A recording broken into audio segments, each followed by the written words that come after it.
Olá a todos, bem-vindos ao canal IM Geotech, canal exclusivamente dedicado à instrumentação geotécnica. Meu nome é André Silva, sou engenheiro geotécnico especializado em instrumentação e monitoramento geotécnico e hoje queria aproveitar a oportunidade para mostrar uma apresentação que eu fiz durante o último Congresso Nacional de Geotecnia em Portugal, em que abordei aqui brevemente o tema gestão de custos na instrumentação e monitorização geotécnica. E aí foi uma apresentação que teve uma audiência significativa, bem interessante, e eu queria aproveitar aqui o momento para reproduzir essa mesma apresentação aqui no canal, porque eu acho que é um conteúdo que pode ser interessante para vocês. Basicamente, a apresentação se focou numa breve introdução, uma parte de uma análise económica e financeira que se dividiu entre a gestão do custo e a gestão de risco. São conceitos distintos, importantes e que nós vamos ver a correlação que existe entre eles. Depois temos as soluções automatizadas e manuais, os impactos que elas podem ter na parte de gestão de custo. Depois temos as formas de contratação, também é muito importante na parte da gestão. E depois temos a questão, vamos ver aqui um pouco do cenário nacional e internacional. Quando falo cenário nacional e internacional, são a comparação entre diferentes tipos de países, diferentes tipos de contextos e o que é isso, a realidade de cada um impacta nos custos. E depois um resumo e uma conclusão. Tá? Portanto, a primeira pergunta que se coloca, a primeira de todas, e que nós temos um debate acalorado, digamos, que é o que é mais importante, a gestão de risco ou a gestão de custo? Porque normalmente quando trabalhamos nesta área, uma das coisas que sempre esbarramos, que sempre somos impactados, é a questão de não tem orçamento, não tem disponibilidade de recursos para poder investir devidamente. Portanto, e aí a pergunta que se coloca é o que é mais importante? É fazer uma adequada gestão de risco ou estamos aqui a fazer uma gestão de custo que condiciona essa gestão de risco? Portanto, isso é uma pergunta que é importante, deve ser feita. Depois, outras duas perguntas que também que se seguem é se o plano de monitorização geotécnica deve ser encarado como um custo ou investimento e se esse custo ou investimento é um custo ou investimento a curto, médio ou longo prazo. Portanto, é algo que são questões pertinentes que se colocam e que durante esta apresentação vamos tentar dar umas respostas. Portanto, em termos de gestão de risco e gestão de custo, tanto como muitos devem entender, a gestão de risco geotécnico ela se registra sistematicamente e considera todos os riscos identificados de forma estruturada e assegura que cada risco seja analisado sobre 4 aspectos essenciais.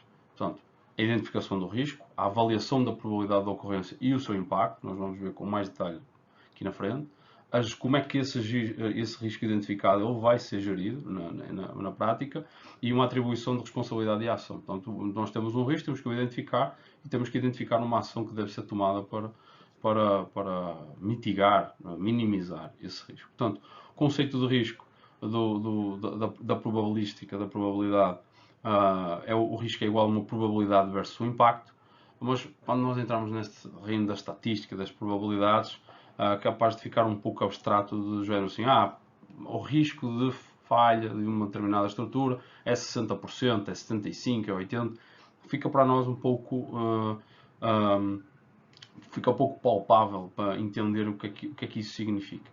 Mas se nós colocarmos algo mais palpável, mais concreto, como por exemplo o impacto em termos de tempo, por exemplo, o atraso de uma obra e o custo que isso acarreta, isso fica muito mais concretizável e fica muito mais fácil de entender na nossa mente. Portanto, o que eu tenho aqui uma sugestão de uma tabela de gestão de risco em que nós temos uma questão dos impactos que estão aqui em termos de valores, de custo. E aí o que é que nós estamos aqui a ver? Que proposta aqui é que nós temos, por exemplo, se nós temos uma probabilidade alta de falha, é algo que, por exemplo, pode acarretar um tempo de atraso, de acréscimo no projeto, na ordem, por exemplo, como pode ver na tabela, de 10 semanas. Isso traria um impacto, por exemplo, na ordem de 1 milhão de euros, que ao câmbio seria um pouco mais de 5 milhões de reais. Portanto, quando nós atribuímos à probabilidade de risco um tempo e um custo, fica muito mais tangível e uma melhor forma de entender os impactos. Não é? Se a gente olhar pelo lado dos impactos, fica muito mais fácil da gente entender essa parte aqui. Portanto, o que é que a gente conclui daqui e o que é aqui é importante? Portanto, a redução das incertezas, portanto, através de um eficiente plano de instrumentação, nós conseguimos fazer uma redução das incertezas. Portanto, a gestão de risco não é mais do que uma gestão de vida das incertezas. Tentar reduzi-las ao máximo, não é?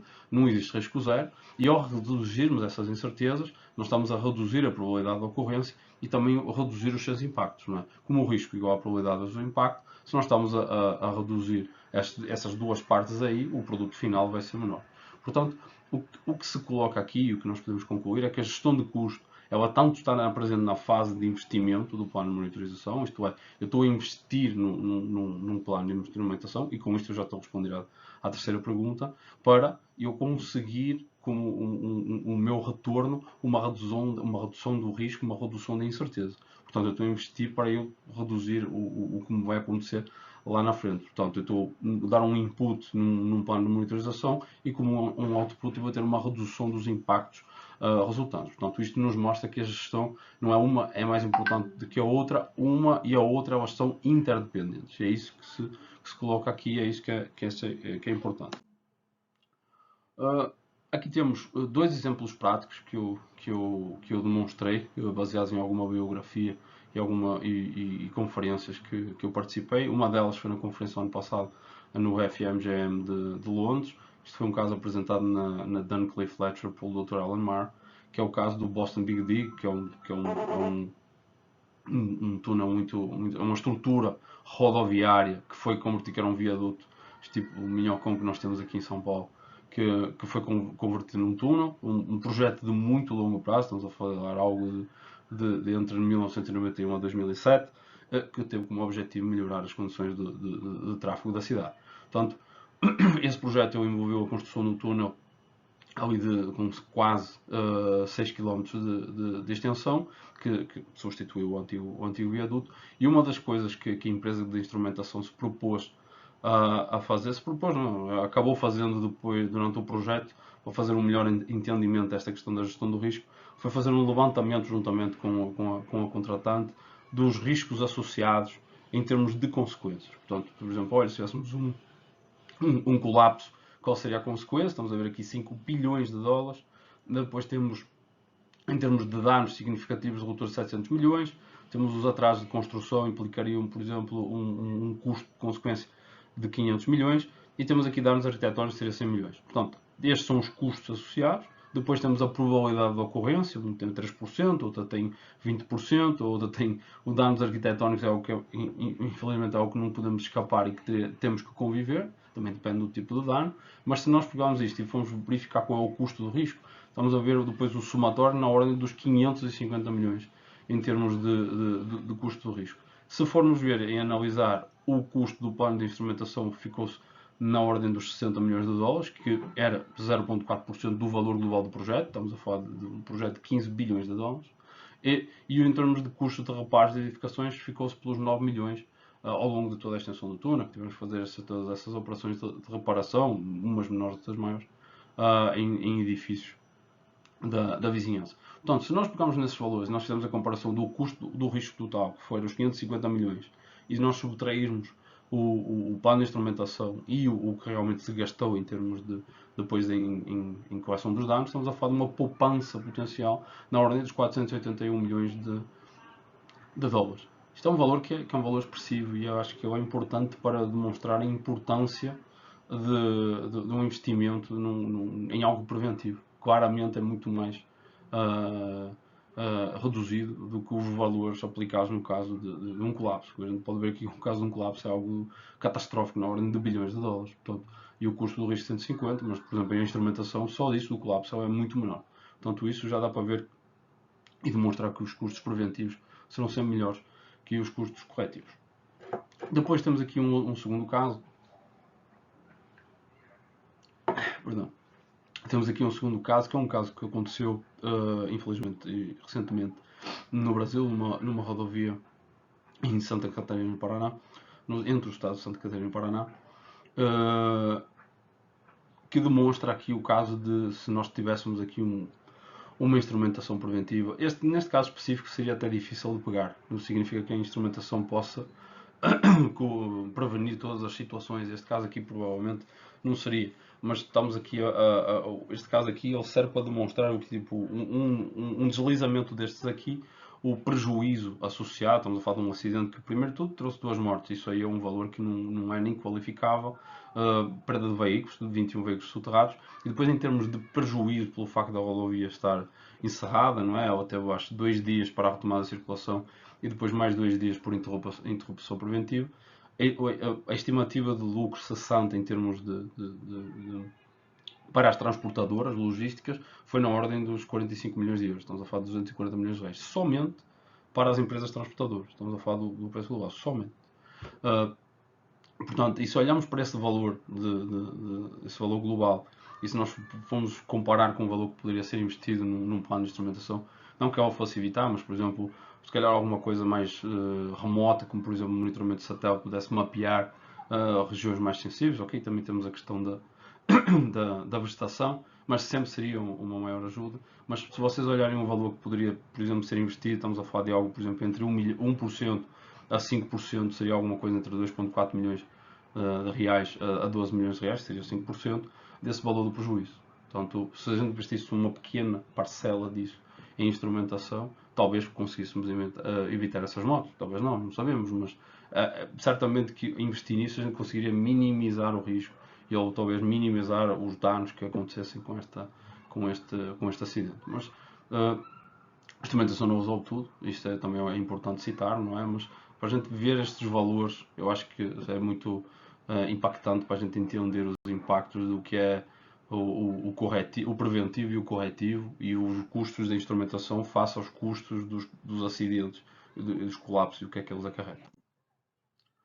Outra pergunta muito comum e que é muito importante também discutir na parte da gestão de custo é se eu tenho um projeto, o que é que eu devo optar? Eu devo optar por uma solução manual, devo optar por uma solução automatizada. Tem os prós e os seus contras, não existe solução perfeita, mas existem aqui alguns fatores que eles devem ser tidos em conta desde o início, que devem ser considerados para verificar qual é a melhor aplicação para este caso. Neste caso específico aqui, que nós temos, eu diria, o mais importante é nós analisarmos primeiro a quantidade dos instrumentos, isso é muito importante. A frequência de leitura é essencial, não é? Porque isso vai impactar muito na forma e na logística como vão ser desempenhadas as tomadas de leitura, principalmente nos casos manuais. O tempo total de obra, porque o tempo total de obra é algo que nos vai dizer se, por exemplo, os custos entre o automático e o manual se vão interceptar em algum momento no tempo de obra, e as exigências logísticas e operacionais. Olhando para estes 4 fatores e olhamos para este gráfico, nós vamos ver, por exemplo, nesta linha amarela que representa a solução automatizada e temos a linha azul que representa a solução manual. Portanto, isto é um caso de um projeto padrão, estamos a falar de 2 anos, cerca de 2 anos de obra, 24, 25 meses.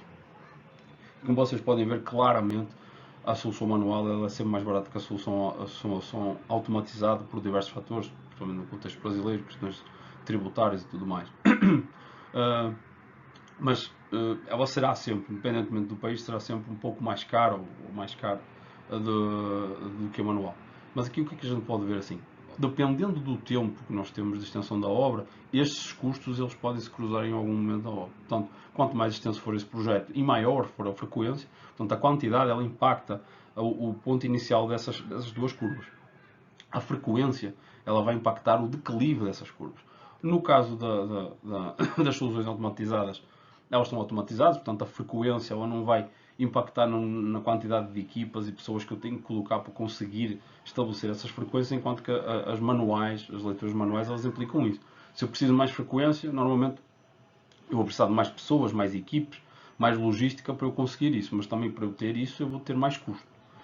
Portanto, quanto mais custo, maior o declive dessa curva. Portanto, essa curva azul, essa reta azul, ela vai interceptar mais cedo essa reta amarela. E, portanto, os custos vão se equivaler num menor espaço de tempo. Por isso é que é importante analisar esses 4 fatores, porque aí nós conseguimos verificar no longo prazo, no tempo total da minha obra, o que é que melhor se aplica. Qual é o custo final mais vantajoso. Às vezes a gente olha só para a planilha e vê um custo maior do automatizar e vê um menor do manual, mas depois acabamos não somando as equipes mês, as equipes mensais, e depois nós fomos fazer o somatório dessas equipes mensais, lá no longo prazo acaba sendo superior que o manual. E muitas vezes, se calhar, a gente mais vale a pena investir um pouco mais numa solução automatizada, que vai ser, no longo prazo, vai ter um preço mais estabilizado, porque basicamente ela está automatizada, pode precisar de uma ou outra manutenção, mas teoricamente não deveria precisar de tanto assim, e o impacto no custo não é tão grande quanto as equipes que estão no campo a tomar leituras manuais. Estamos nem falando da questão de gestão de erro humano, leitura, precisão e tudo isso, mas são aqui fatores importantes que devem ser demonstrados. Então, neste slide aqui é um exemplo muito concreto, real, da comparação entre a instrumentação manual e a automatizada. Portanto, aqui nós temos aqui um projeto de monitorização de um talude, onde tínhamos dois inclinómetros automatizados, 2 piezómetros de corda vibrante. A data de instalação foi em outubro de 2013 e o cenário seria, podemos ter aqui 2 cenários comparativos, seria um sistema automático com leituras a cada 1 hora e o outro sistema manual seria 2 leituras por dia. Aqui foram estabelecidas 2 leituras por dia, podia ser 4, 6, mas como acabei de falar, é algo que isso teria uma demanda significativa de equipe para estar ali a todo momento a tomar a leitura, a processar o dado. Portanto, ficamos aqui uma coisa que eu diria razoável, entre 2 a 4 leituras, mas aqui neste caso estabeleceu 2 leituras por dia, seja para os piezómetros, seja para os inclinómetros. Em termos de custo mensal das equipes de campo, aqui, normalmente no Brasil estamos a falar algo entre os 35 mil reais, em média, não é? Que para euro é algo em torno de 6.250 euros, que vai dar 75 mil euros por ano. E é isso que nós pegamos nos valores e nós aplicarmos esse projeto está em funcionamento desde outubro de 2013, estamos em 2023, portanto estamos praticamente a atingir 10 anos desse monitoramento. E se nós verificarmos ao longo de todo esse tempo a comparação dos custos ao longo do tempo, que a tabela está em euros, que a apresentação foi em Portugal, mas facilmente seria convertida para reais, mas dá para entender. A solução automatizada ela foi um pouco mais cara que a manual, estamos a falar de algo na ordem dos 40 mil euros, a solução manual foi 22 mil, mas dá para ver, se nós temos um custo de equipe de 75 mil ao ano, estamos a falar de um salto que foi de 22 mil euros logo para 97 mil euros logo no segundo ano. E a automatizada ela tinha um custo de 40 mil e ela ficou nesse custo. Portanto, este projeto aqui, posso atestar, eu acompanhei este projeto de perto, ele não teve sequer a manutenção necessária. Portanto, foi só fazer a coleta dos dados, o sistema nunca deu problema, o Datalog sempre fez as aquisições, enviou. Havia um custo associado ao plano de dados, estamos a falar de alguma coisa que era algo de 100 reais, nem isso, algo no entorno de 20 euros por mês, que é o que acaba sendo esse aumento que vocês vêem na tabela da parte automatizada, e podem ver que o rácio de comparativo entre os custos mostra que o custo da solução manual é 16 vezes o custo da solução automatizada ao fim de 10 anos. Portanto, isso é algo que salta logo à vista. E depois algo que também podemos ver aqui é a quantidade de leituras. Portanto, em termos manuais, como nós estabelecemos aqui 2 por dia, só conseguimos fazer cerca de 6.570 e em termos de automatizado conseguimos uma 24 leituras por dia, estamos a falar de 12 vezes mais leituras.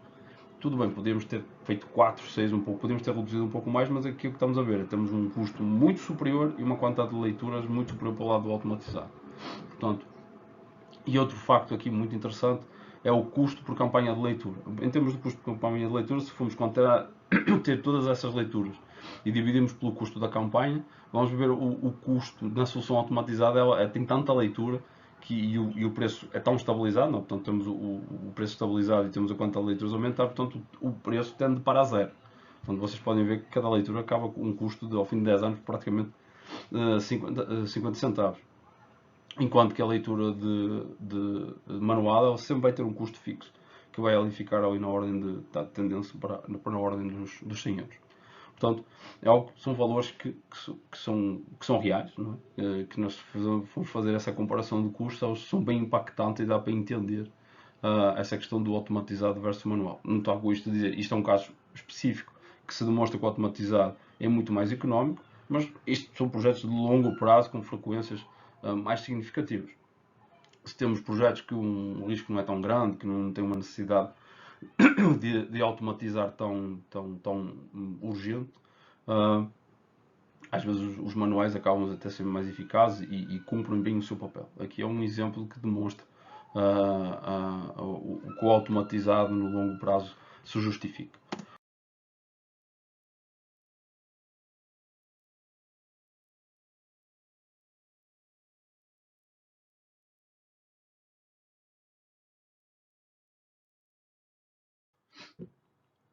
Neste slide aqui, nós podemos encontrar um outro aspecto muito importante na parte da gestão de custo, que é a forma como é contratado o serviço. Portanto, nós temos aqui 3 pontos essenciais que normalmente são os que são contratados. Podemos contratar em pacote, tudo junto, 2 deles, que acabam sendo: eu posso comprar os instrumentos diretamente do fabricante, eu posso contratar os serviços de instalação e eu também posso contratar o serviço de interpretação de dados. Portanto, posso comprar os instrumentos, posso contratar uma empresa que vai fazer a instalação, posso contratar um consultor que me faça a interpretação dos dados, posso contratar uma empresa que faça os 3, posso contratar uma empresa que ela faça o serviço de instalação e já inclui a parte dos instrumentos, posso contratar uma empresa que até faça os 3 serviços com a parte de interpretação de dados, não é tão comum, também por uma questão de imparcialidade, mas também existe.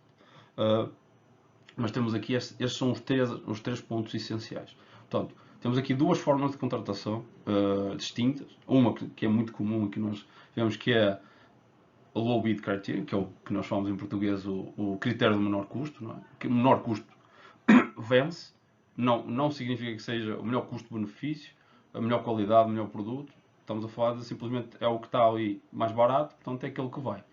E significa que não se faz uma análise de custo-benefício, técnica, qualidade, reputação, verificar se já teve problemas no passado com os instrumentos, com os serviços de instalação. Então, empresas especializadas já com expertise comprovada em determinado tipo de projetos, é sempre importante verificar. Às vezes elas são um pouco mais caras, mas provavelmente são mais caras porque têm aquela expertise, não é? Portanto, é mais seguro, se calhar, pagar um pouco a mais para ter menos problemas no futuro, porque não tem segredo. Poupar dinheiro num instrumento de má qualidade e um serviço de instalação de fraca qualidade é problema pela certa. Porque grande parte dos problemas na instrumentação ela acaba sendo, ela ocorre na instalação. Portanto, se houver problemas de instalação e até problema do próprio instrumento, o melhor dos consultores, que pode ser o maior dos consultores na instrumentação, não vai fazer milagres com dados de uma instrumentação em que o equipamento e a instalação desse próprio equipamento não foi bem feito. Portanto, esse é o risco da questão do menor custo, da contratação pelo menor custo. E também a questão do menor custo de quem vai interpretar os dados. Também podemos ter o melhor instrumento, o melhor serviço de instalação e depois quem vai interpretar os dados não sabe o que está vendo ali. Portanto também ter isso em consideração. Portanto, a outra forma de contratação que eu acredito e que eu acho que comumente aceito como a que deveria ocorrer em grande parte dos casos, seria a contratação da instrumentação como um serviço especializado, onde a experiência e a qualidade dos serviços ela justificam a contratação. Onde o contratante chega assim, não, é um pouco mais caro neste aspecto, mas em termos de experiência e qualidade eu tenho muito mais garantias no médio e longo prazo lá na frente. Portanto, em tempos em que vivemos espremidos por margens e menores custos e temos que justificar tudo isso, essas questões de experiência e qualidade elas valem e valem muito, não é? E instrumentação, muitas vezes a gente instala o instrumento perdido no solo e que não dá para recuperar e não há volta atrás. Portanto, o dinheiro está ali, está enterrado. Portanto, não tem como voltar atrás. Portanto, a gente mais vale a pena pagar um pouco mais e garantir que isso está bem feito e evitar problemas no futuro. Portanto, isso a forma de contratação ela tem um impacto significativo na parte da instrumentação. Portanto, é algo que deve ser ponderado e deve ter muito cuidado nessa parte. Aqui neste ponto temos a comparação do cenário nacional e internacional. Portanto, o cenário nacional, portanto, isso foi em Portugal, não é? Portanto, basicamente eu estava comparando Portugal com outros países, outros contextos. Mas aqui também tem o Brasil está nessa tabela, portanto nós podemos comparar a gestão de custos, o que é que impacta a gestão de custos, principalmente, dependendo do contexto do país. Tem uma coisa que é importante analisar, por exemplo, temos a dimensão do país, portanto vocês podem ver, tem aqui diversos países aqui. Portugal tem uma dimensão relativamente pequena, o Brasil, o Canadá, os Estados Unidos, dimensão continental, o Reino Unido ali uma, uma dimensão média. Em termos de mão de obra, de custo de mão de obra, isso tem um impacto. Portugal, vamos falar que tem um custo de mão de obra média, não é? Em termos se formos comparar com outros países tipo o Brasil, não é? Em termos de comparação com o resto da Europa seria barato, mas no contexto global aqui vamos considerar como média. E os outros países, por exemplo, Canadá, Estados Unidos e Reino Unido, eles acabam de ter uma mão de obra mais cara em termos de, por exemplo, contratação de equipes de campo, técnicos, engenheiros, são muito mais caros que os outros, se formos comparar com o Brasil e Estados Unidos. Uma coisa que também é muito importante e tem um alto impacto é os fabricantes locais. Portanto, grande parte dos fabricantes eles ficam localizados nos Estados Unidos, Canadá, Reino Unido, na Europa. Tem alguns fabricantes na Europa, temos na Ásia também, mas isso aí tem um impacto que tem um impacto principalmente em questões tributárias de importação. Portanto, por exemplo, Portugal e Brasil não têm fabricantes dos instrumentos, são obrigados a importar. No caso do Brasil, isso tem um impacto enorme, porque as taxas tributárias de importação são gigantescas, praticamente mais que duplicam o custo. No caso de Portugal importa, mas tem a questão do IVA e tudo mais. E, por exemplo, os países que têm essas empresas locais, não é muito mais fácil, não só também em termos de custos dos impostos, mas também em termos de entrega. Então, no próprio país, portanto, necessariamente seria muito mais fácil. Uma empresa está no Canadá, entregar no Canadá, e uma empresa dos Estados Unidos entrega mais rápido para os Estados Unidos. Isso é muito normal. Depois também tem a questão dos setores que mais demandam por cada país. Por exemplo, Portugal tem uma demanda maior na parte de infraestrutura, não tem o setor de mineração tão ativo quanto, por exemplo, o Brasil, o Canadá e os Estados Unidos, que tem uma mineração que demanda muita instrumentação, não é? Por exemplo, o Reino Unido tem um perfil mais de infraestrutura. E depois isto são setores que têm as suas próprias regulamentações, as suas próprias necessidades em termos de instrumentação. Portanto, isso também tem um impacto na forma como os custos são geridos. Temos dos impostos de importação, já falei, não vou entrar, porque, por exemplo, cada país tem a sua regulamentação tributária e tem os seus acordos, seja pela região onde se localiza, seja por acordos bilaterais. Por exemplo, Portugal pode ter um acordo bilateral com os Estados Unidos e que tem facilidade em termos de isenção em alguns tipos de impostos. O Brasil pode ter alguma coisa com o Canadá, Estados Unidos, portanto, é tudo cruzado. E cada caso é um caso. Mas isso tem um impacto. Por exemplo, no Brasil, por experiência própria, o impacto em termos de custos de importação é gigantesco. Portanto, isso tem muito impacto na parte de gestão de custo, eu diria, até mais de 50% do impacto final depois na análise.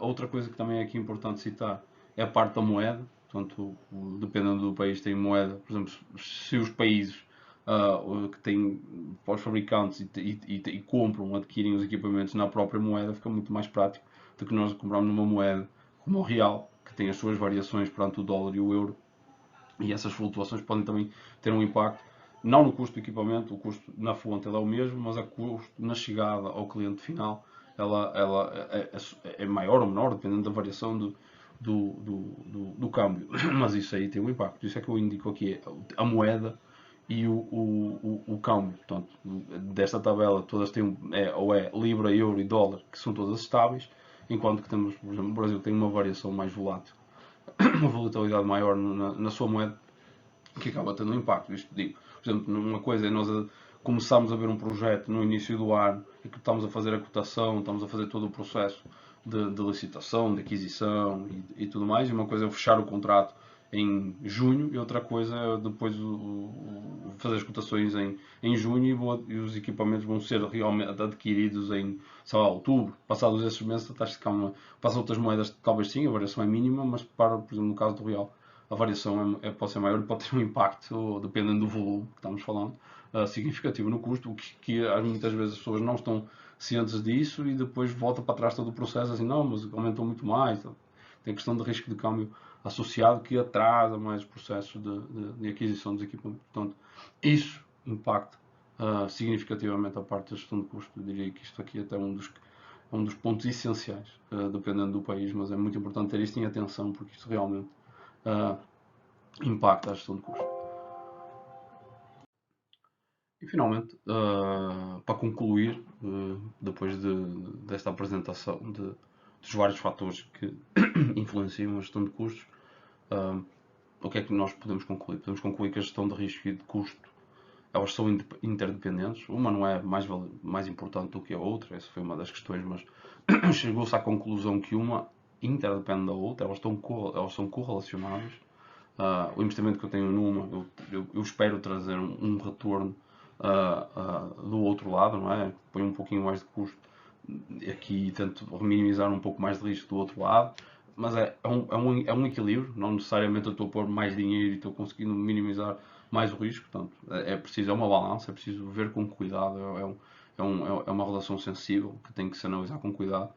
Que demonstrei naqueles casos, nos dois casos demonstrados, Boston Big Dig e o caso de Santa Catarina, Paraná, é que os custos de monitorização eles devem ser sempre vistos como investimentos em segurança e que o custo preventivo é sempre menor que o custo coletivo. Portanto, aqueles dois exemplos ficou bem patente isso aí.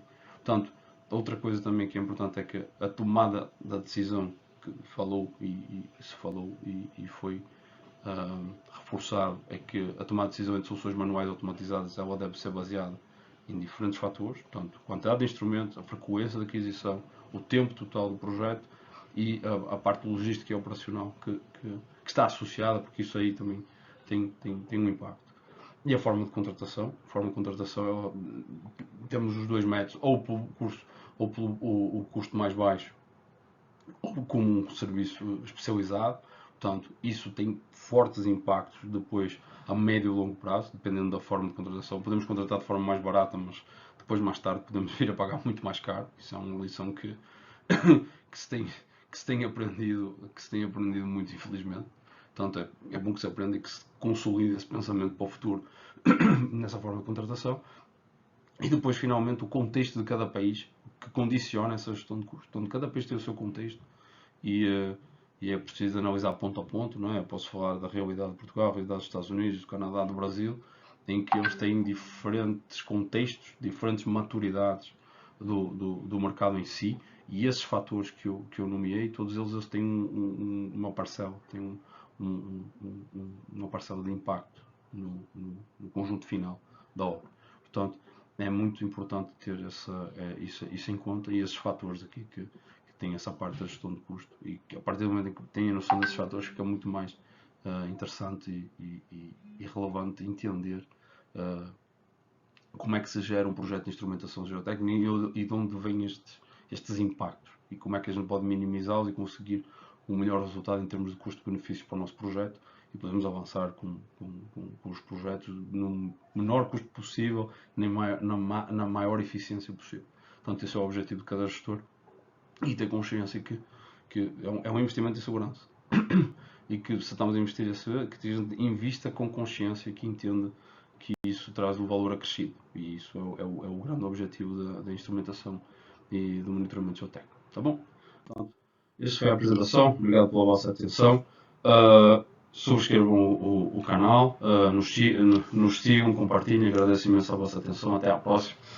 Um abraço.